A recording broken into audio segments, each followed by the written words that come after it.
Tyner Rams head football coach Christian Mainor joining us right here on Off the Bench Radio on Talk 102.3. And Coach Mainor, thank you for taking the time, my man. And how are we doing this evening? How was practice today?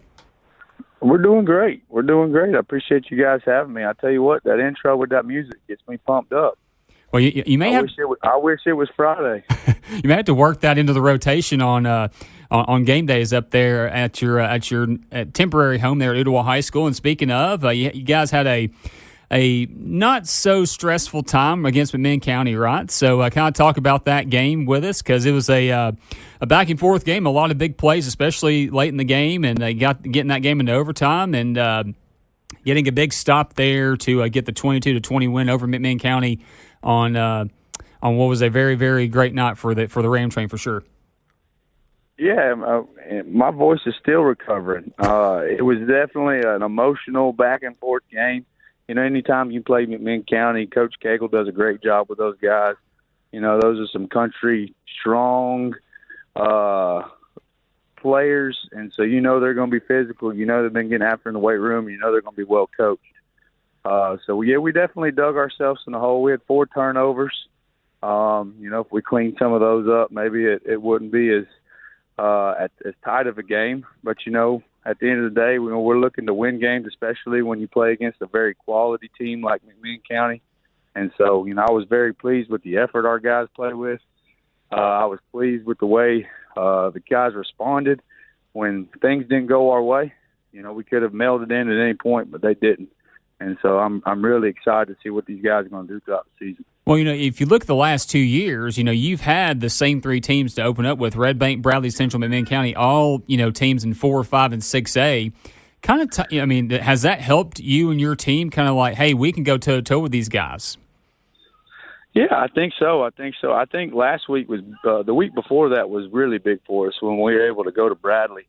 And same thing, you know, we shot ourselves in the foot. But still, because we played hard and we did what we were coached to do a lot of times, especially on defense. Defense has played really well the last 2 weeks. You know, we saw that if we do those things, we're going to be in a lot of games, especially when we play really good opponents like that. So, you know, I think for our guys, you know, old Bobby Bowden, one of his old quotes was, you lose by a lot, you lose by a little, you win by a little, and then hopefully at some point you win by a lot. So, you know, I think for our guys to be able to see success and it pay its due, we're just, you know, happy with that. And hopefully it filters into this next week we got coming up, which is Central. They got a big region game coming up. Yeah, Coach, so you talk about the losing by a little, losing by a lot. Obviously, those 3 opening games last season against higher-class opponents, you lose 44-9. This season, like you said, you close the gap with Bradley Central. You knock off a very good McMinn team. How does that best prepare you for your team to go up when you do get into this 3A schedule? How does playing those big boys help your team? And what do you expect? What's it going to take? You know, I know it's never fun to kind of scout this Central team with the guy like Ranye. What's it going to take to get a Tyner win this Friday?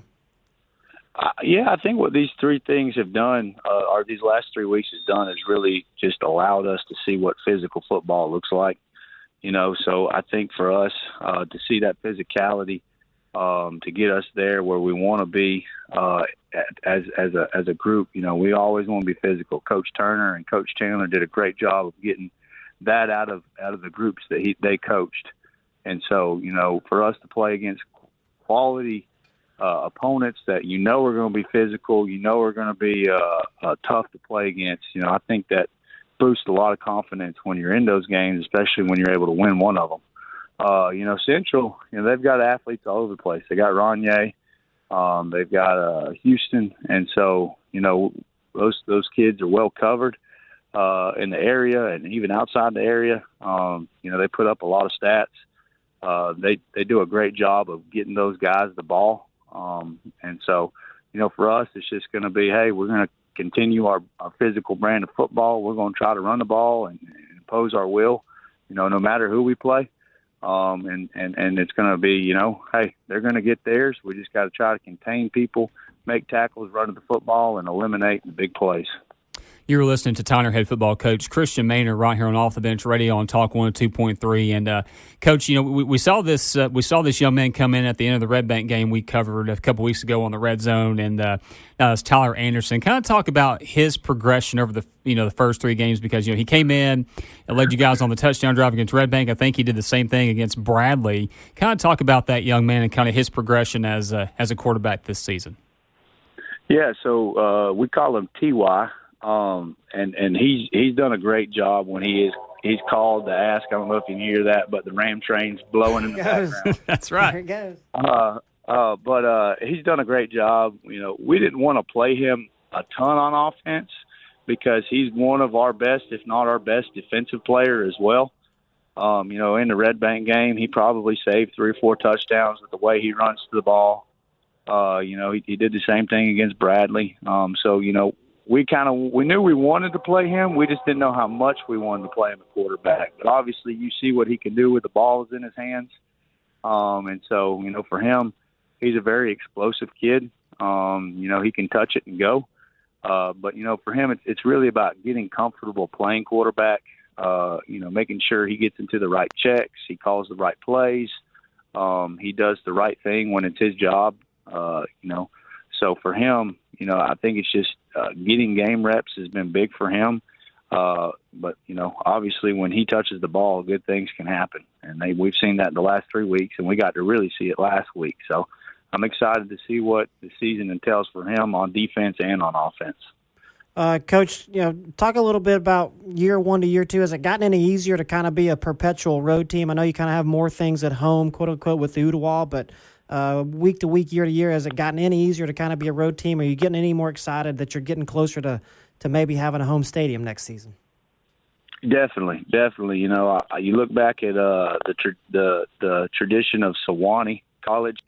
That's not too far down the road. I think that they got the nickname Road Warriors. A lot of people don't know they played in the SEC, and I want to say it was in the 30s or 40s. They went on a 7-game road trip or 6-game road trip, and they played 6 games in 6 days or something crazy like that. We probably some days feel like that, just because it's exhausting at some points. Last night our JV went to CCS, and that's something people don't think about. Our JV doesn't have a home game either. Right. So, it forces us to not just travel 10 times in a regular season on Fridays, but we also got to travel 7, 8, 9 times on Mondays to go to JV games. So we're definitely excited for that, but, we're kind of embracing it. We want to tab ourselves as hopefully we're the Road Warriors, and it kind of puts a chip on our shoulder and gives us a little edge. So, if it's something that we can use for motivation, we're definitely going to try to find ways to use it. I'll tell you, I bet when that 2-point conversion was stopped at the 1-yard line, it felt like a game at Bob Evans Stadium last week, didn't it? It did. Our fans did a great job. Our band did a great job. Cheerleaders, I was very happy with the way the community came out. McMinn County is always going to travel well, and they did. And so it was just a great atmosphere. What's funny is, the last time I was on that field, on that sideline, I was the offense coordinator, and we were playing Cleveland, trying to fight to get into a spot. It was very humbling and very surreal to be back on that sideline, even though I was wearing a different color. I enjoyed my time at Ottawa and loved the kids that I coached and the guys I coached with. So it was really a cool opportunity, and I'm looking forward to the next few games we got coming up there as well. Well, you definitely you guys get it cranked up in region coming up in the next 3 weeks. You got Central, Brainerd, and Sweetwater, 3 different teams, but also very physical in their own right as well. So, well, man, good. Thank you so much for taking the time to join us tonight. Good luck against Central, and we'll talk soon. Okay. Thanks, Coach. All right, I really appreciate you guys having me and what you guys do for our guys and the guys across this area. It's really impressive, and I appreciate y'all.